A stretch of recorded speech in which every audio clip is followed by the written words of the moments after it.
Tonight's news edition.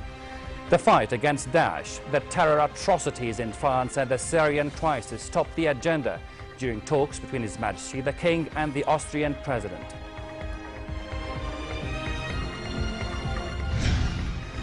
The King says in an article he wrote that the fight against terrorism is a global war and the world should fight together as one against this menace.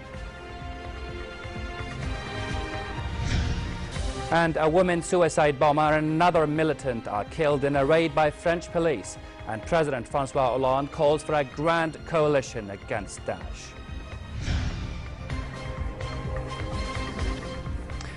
Good evening and very warm welcome to the news. His Majesty the King discussed with President of Austria, Heinz Fischer, the strong bilateral ties between the two countries. The King arrived in Vienna after he held similar talks in Kosovo as part of his European tour that will also take him to Spain. The crisis of Syrian refugees, the fight against Daesh, and the terror attacks in France also figured high on the talks. King Abdullah said during the talks, attended by top Jordanian and Austrian officials, that the two countries maintained close ties as they celebrate the 60th anniversary of relations next year. President Fischer also praised the advanced relations in all fields. My dear friend, Mr. President, and your esteemed colleagues, I'm truly delighted to be back in Vienna. This is an old historic relationship between our two countries and our two peoples. As you mentioned, we were both much younger when we had an example of how this relationship was built by the visits of His late Majesty King Hussein. I was also a very young man coming to this country and having a very fond memories of Austria and Austrian people, and this has always continued to grow. And next year we actually will celebrate our 60th anniversary of the relationship between our two nations, and it has always been a strong relationship and one that we're very proud of. With all the challenges that we have, Mr. President, this is a global war against terror. We're all outraged with what happened in Paris recently. And you and I have talked many times how we all need to come together in this global environment, in this global threat, to have a holistic approach on how we deal with this challenge. So we have seen the tragedies of Paris, but we've seen it across the world, unfortunately. And even in the past year, more than 100,000 Muslims have been killed by Daesh ISIS alone in Syria and Iraq. So this is a problem that we Muslims have been dealing as a fight inside of our religion. And I have keep reaching out to my colleagues that we all have to come together against this global tyranny and be able to fight this fight together. Refugees are fleeing from violence in Syria and Iraq. And again, I appreciate the role that your country has played in supporting my country. We are at 20% of our population now with Syrian refugees, most of them not in refugee camps, only about 10%. So I wanted to also take this opportunity to thank your government for the support that they've given my country and my people. And I'm actually optimistic that as the future unfolds, that we will all come together as a global community to be able to fight this threat. And I know that at least the bilateral relations between our two countries will only grow stronger because of the challenges that we face. So I'm delighted to be back here and to also learn from you a lot of things that we need to do with the challenges that face us. So, Your Majesty, distinguished guests, it is always a pleasure to have friends from abroad, but it is a special pleasure to receive His Majesty the King of Jordan, who is an old friend of Austria, and I may say a personal friend, and we have regular meetings and exchange of opinions, and I'm happy that we, after only 2 months since we met in New York, we can continue, and that's good. And I remember your father when he was received in Vienna by Bruno Kreisky, and I was a relatively young collaborator of Bruno Kreisky, learning how he deals with international problems and accompanying him on many trips many trips to Arabic countries. I had the first time in the delegation of Kreisky, and I remember his wisdom and his experience with great warmth and with great respect. His Majesty the King said that the fight against terrorism is a global war and the world should fight together as one against this menace. The King's remarks came in an article he wrote and was published today by the Austrian Der Standard newspaper to coincide with the King's working visit to Vienna. Here's the full text of the article. It has never been clearer that our Euro-Mediterranean neighbourhood shares deep common challenges and interests. Sickening atrocities like those in Paris last week or in Amman 10 years ago demonstrate clearly that terrorists target not just innocent lives, but the mutual trust and coexistence that is part of our region's strength and prosperity. This is a global war. We should fight together as one. Today, Europeans are facing a refugee problem that we in Jordan have faced for many years. Regional conflicts, violence and desperation have sent millions of people fleeing to our safe country and now increasingly to your countries. Although the challenge will not be solved quickly, there are immediate, necessary actions we can take to address today's crisis and prevent it from deepening further. Jordan is shouldering a significant part of the burden.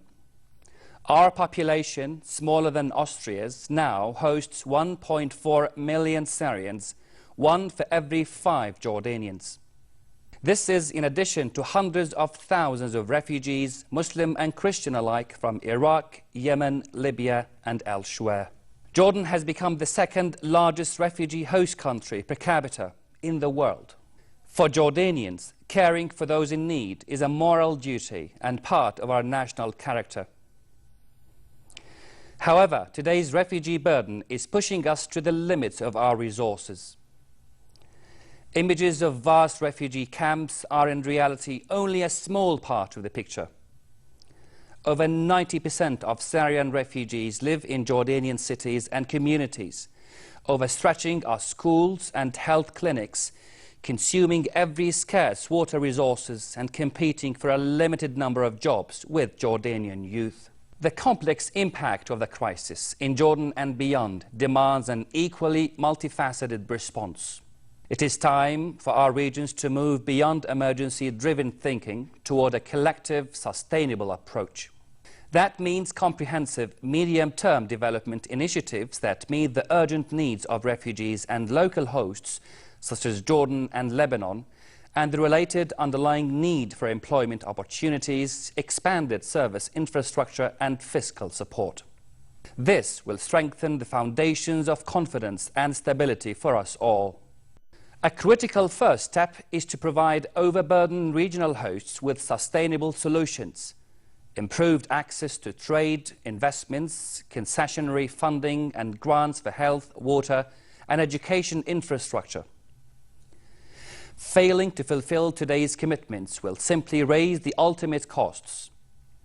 And it's a disservice to the world to allow a key country like Jordan, stable, moderate, with a proven track record of economic reform and growth, to shoulder a burden that consumes 26% of its annual budget and creates higher levels of indebtedness on behalf of the world. Side by side with economic responses, there must be a determined diplomatic effort to find a political solution to the Syrian conflict. Recent talks in Vienna offer a new opportunity for international engagement to bring the Syrian parties together in a political process that we hope could lead to a credible, inclusive, non-sectarian future, preserving Syria's unity and independence. We must build on this opportunity to achieve results. Finally, we must continue to work together, collectively and closely, to defeat the Khawarij, those outlaws of Islam who spread nothing but hate and fear. We must act as one because it's a battle for our humanity. We must never forget that our collective action now is not only an answer to today's suffering, it is the groundwork for the future, helping prepare for post-conflict Syria, and building and strengthening a stable, inclusive region. Jobs, education, health and peace are essential to make such a thriving future, a future that will enhance stability and security for both our regions. French President François Hollande called on the international community to set aside its sometimes diverging national interests and join a grand coalition against Daesh. He spoke after 2 were killed in a police raid in a hunt for Abdullah Abaoud, a Belgian militant accused of masterminding the deadly bombings and shootings in Paris. The dead were a woman suicide bomber who blew herself up and another militant who was killed during the raid on an apartment in a Paris suburb. Sources said the suspected militants were planning to attack the French capital's La Défense business district. This report has more. Before dawn, French police stormed an apartment in the Paris suburb of Saint-Denis. Their target was the suspected mastermind of the Paris attacks, Abdullah Abaoud, a Belgian Islamist. Sanoko Abdullah lives down the street from the apartment. He says there was smoke everywhere and police and firemen running through the streets. At 4:25 a.m. I was woken up by a deafening noise, gunshots. It woke me up. I jumped out of bed, I opened the window, I stuck my head outside. I wanted to watch. The police told me, "Close the window, sir. Close it now." When the gunfire subsided, police hauled away 7 suspects. 2 were killed in the raid, including a woman who blew herself up. Paris prosecutor François Molin says that an assortment of intelligence led police to believe that Abaoud was in the apartment, but so far there's been no confirmation that he was captured in the raid. As police continue hunting those responsible for the attacks, residents of Paris like Maxime Cohen say they're trying to move on with their lives. We're a bit scared, a bit sad, but you have to stay strong and you have to go on. The best response we can have is to keep living normally. The coordinated series of bombings and shootings last week killed 129 people, the worst atrocity in France since World War II. In response, France has declared war on Islamic State and has carried out a number of airstrikes in Syria. The Russian Air Force conducted what it called a mass strike against Daesh targets across Syria using long-range bombers and cruise missiles. Colonel General Andrei Kartapolov said targets in Syria's Raqqa, Idlib and Deir ez-Zor provinces had been struck.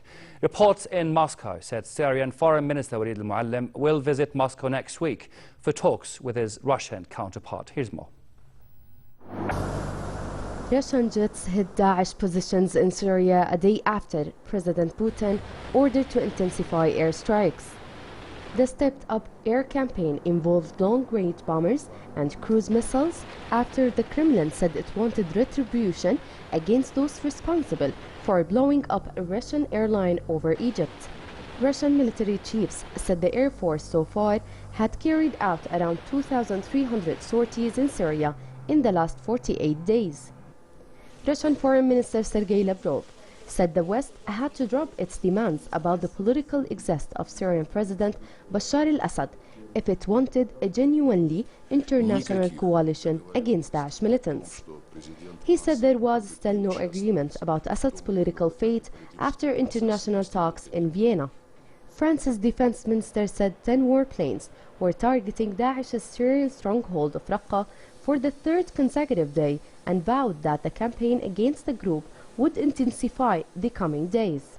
He added that he believed Russia's position was shifting since confirmation that a tourist plane full of Russians was blown up by Daesh over the Sinai last month.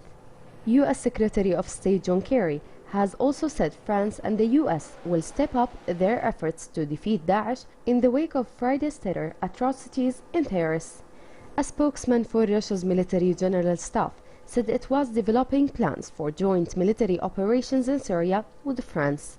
That came one day after President Vladimir Putin ordered the Russian missile cruiser Moskva, which is deployed in the Mediterranean Sea, to cooperate with the Russian aircraft carrier Charles de Gaulle. The statement also added that Russian warplanes were targeting oil extraction transport and refinement facilities in areas controlled by Daesh militants. Hiba Al-Artoum for the news at 10. British Prime Minister David Cameron said the backing of the United Nations Security Council would be preferable for any British military action against Daesh militants in Syria, but is not vital. Britain is involved in airstrikes against Daesh in Iraq, and Cameron has said he will present a plan to Parliament, including extending airstrikes to Syria. Russia is also launching airstrikes against the terrorist group, but the US and its allies say many moderate opposition targets have been hit.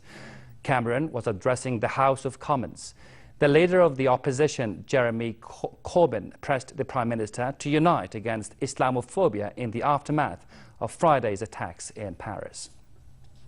Cannot be said often enough that these butchers of ISIL are no reflection of the true religion of Islam, which is a religion of peace. But at the same time, we do have to recognise that whether these terrorists are in Tunisia or in Egypt or in Paris or in London, they spout the same bile that they claim comes from the religion of Islam. And that is why we have to take apart what they say and prove that's not the case.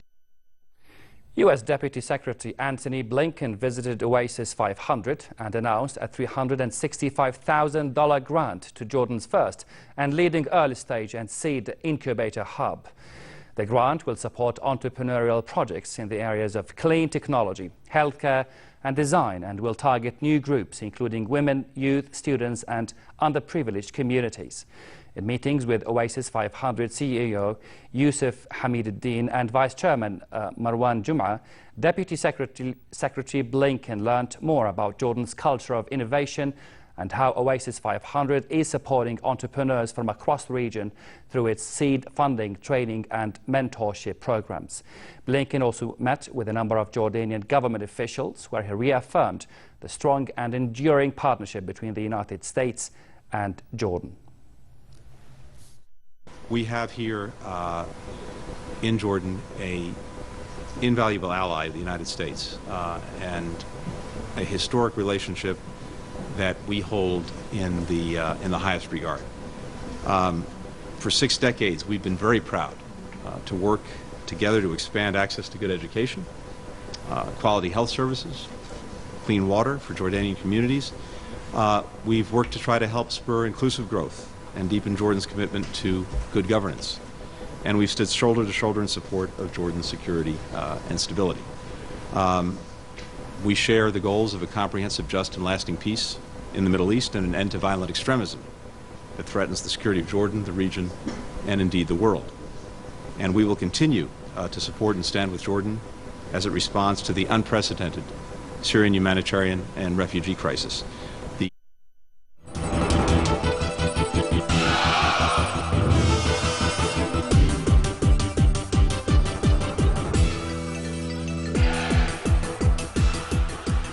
Suspended FIFA President Sepp Blatter and European soccer chief Michel Platini have lost their appeals against provisional 90-day bans by FIFA's Ethics Committee.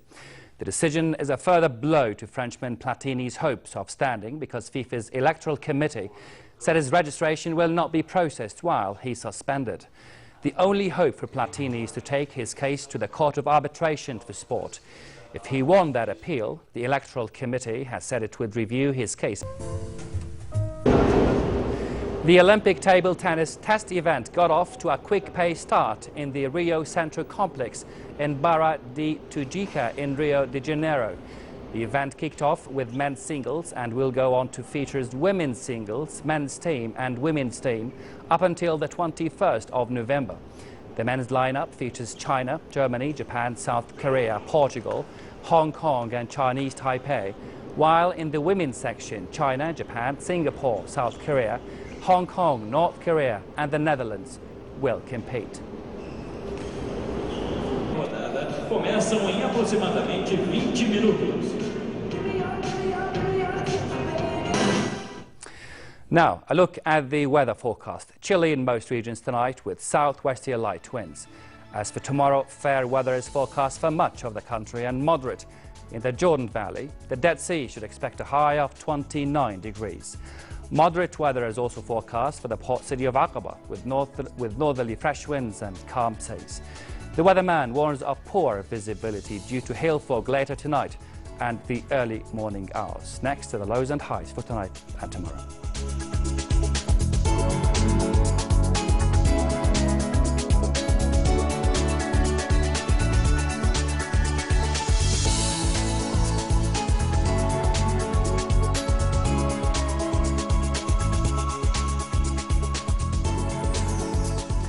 And to close our top stories once again.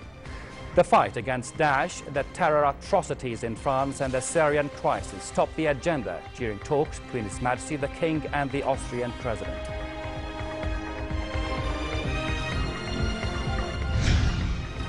In an article he wrote, the King says the fight against terrorism is a global war and the world should fight together as one against this menace. And a women suicide bomber and another militant are killed in a raid by French police. And French President François Hollande calls for a grand coalition against Daesh. And that's the end of tonight's news. My name's Abdullah. Thank you so much for your time. Have a good night.